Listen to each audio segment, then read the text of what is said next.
Nshuti bakunze Bukombe TV tubahaye ikaze kuri televiziyo yacu aho muri hose hatandukanye abari mu Rwanda mu ntara zitandukanye z'igihugu mu majyepfo mu majyaruguru urasirazuba iburengerazuba no mu mujyi wa Kigali abari mu Burundi ndetse muri East Africa, Uganda, Kenya, Tanzania, Repubulika ya Demokarasi ya Kongo ndetse n'abari muri Afurika yose mu migabane itandukanye yo ku isi mubasha kutwumva no kudukurikirana cyane cyane muri Leta Zunze Ubumwe za Amerika. Turabizi ko mudukurikirana cyane abanyarwanda by'umwihariko bari muri diaspora.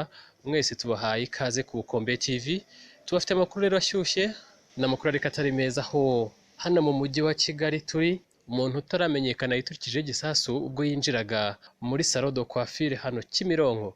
Ikaze mu makuru mu buryo burambuye kandi subscribe, like, share na comment kuri channel yacu kugira ngo tujye tukugezaho ibintu byiza kandi ujye ubibona uri uwa mbere mu gihe bikigeraho.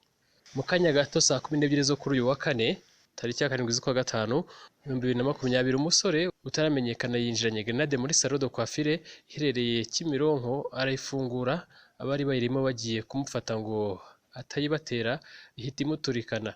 Ahagana saa 12 nibwo iyi sanganya yabereye ahitwa kwa Nayinzira urenze gato ku cyapa cy'imodoka n'ahantu hari salon de coiffure. Bamwe mu batangabuhamya babwiye umunyamakuru w'Igihe ko hari umusore waje arababaza ati iki murakizi, ngo icyo gihe rero icyo yaberekaga uyu musore nta kindi ni grenade. Ubwo kandi uyu musore yarimo yibereka ni nako yayifunguraga. Umwe mu bari muri iyo salon yahise amusanga ashaka kumufata kugira ngo atayibatera, ariko n'ubundi hita imushwanyukana yitaba Imana arapfa. Kugeza ubu polisi n'abasirikare ndetse n'urwego rw'igihugu rushinzwe ubugenzacyaha RIB, Rwanda Investigation Bureau, baraho yisanganya yabereye. Umunyamakuru wari uhari yatangaje ko buhashyizwe ibirango bigaragaza ko hari gukorerwa iperereza ku buryo nta n'umwe wemerewe kuhanyura cyangwa se kuhatinda nk'uko bigaragara mu mafoto turi kugenda tubereka.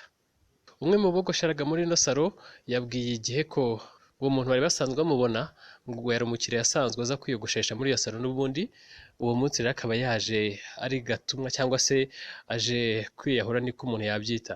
Uyu muntu usanzwe yogosha muri ino salon kandi yakomeje avuga ko uwinjiranye iyi grenade yamaze kuyifungura itangira gucumba umwotsi, bamubwiye ngo nasohoke asohokana icyo kintu yari afite ihita imuturikana mu gihe bari bagiye kumusohora. Muri iyi salon rero hari harimo abantu batandukanye bagiye kwiyogoshesha, bamwe bakomeretse ariko mu buryo bworoheje. Umwe mu bakiriya wari uhari yari umugore uri kumwe n'abana babiri aho bari bicaye bategereje kugezwa kwa muganga. Yari ariho yitsa umutima kandi ahamagara imuhira. Abo rero nabari bari muri iyo salon ubwo bari bamaze gukurwa muri iyo salon bari hanze bategereje kujya kwa muganga kugira ngo barebe niba ubuzima bwabo buhagaze neza. Ikindi kandi nuko umwe mu bana biyogosheshaga ubwo byabaga ngo yahise asimbuka mu idirishya agwa inyuma ya salon de coiffure. Iyi rero ni inkuru idasanzwe mu Rwanda, inkuru tugezeho muri aka kanya kandi tubabajwe no kwibasangiza. Ntabwo byoroshye mu Rwanda mu gihe imvura irimo kwica abantu, mu Rwanda mu gihe icyorezo cya coronavirus turimo tugihashya, ariko kandi imvura nayo ikaba imaze kwica abatari bakeya mu gihugu aho abantu basaga 100 bamaze gupfa mu mezi byibuze atarenze 2 gusa. Ni ikigaragaza ko ari ibintu bikomeye cyane. Inkangu zatwaye ibintu bitandukanye, imyaka ndetse n'amazu atandukanye abasha gutwarwa, ubuzima bw'abantu burahangirikira ndetse n'imihanda imwe n'imwe igenda ifungwa ariko igafungurwa kubera ubutabazi. Ahangaha naho nyine abantu imvura yabasenyeye Ngororero, abantu yabasenyeye rwose kandi benshi mu Kagari na Nyabarongo ndabona ushobora kuba itafunze umuhanda ariko yuzuye cyane, abantu bari barahinzemo bamaze kwiyakira. Ahandi n'abagiye ifunga imihanda abantu bari barahinze kabitwara gutyo. Oya, ntabwo ari Inyange gusa, ni hagati ya Ngororero na Muhanga ahantu bita ku Cyome hitwa mu murenge wa Gatumba. Donc ubwo uva Muhanga kugira ngo ugere Ngororero wambuka iyo Nyabarongo, iyo yuzuye rero ishobora gufata hakuno no hakurya. Ni hariya rero hakunda kuzura. Sinzi bari kuvugana na minisitiri ariko uvuga ko mu turere, sinzi umubare w'abantu nsanga amaze kuvuga bapfuye kandi baba mu turere dukubiyemo na Ngororero kuko ni nka Muhanga na Nyabihu na Musanze gutyo na Rubavu.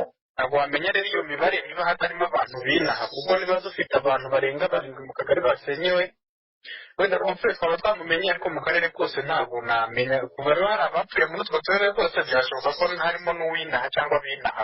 Nshuti bakunze Bukombe TV rero ayo niyo makuru yatugezeho. reka rero tugume kubabwira ngo musengere igihugu cyacu, musengere isi yacu kugira ngo tube amahoro, kandi mukande subscribe, like, share na comment kugira ngo tugume twibanire. Nari mpore bukenewe, murakoze cyane.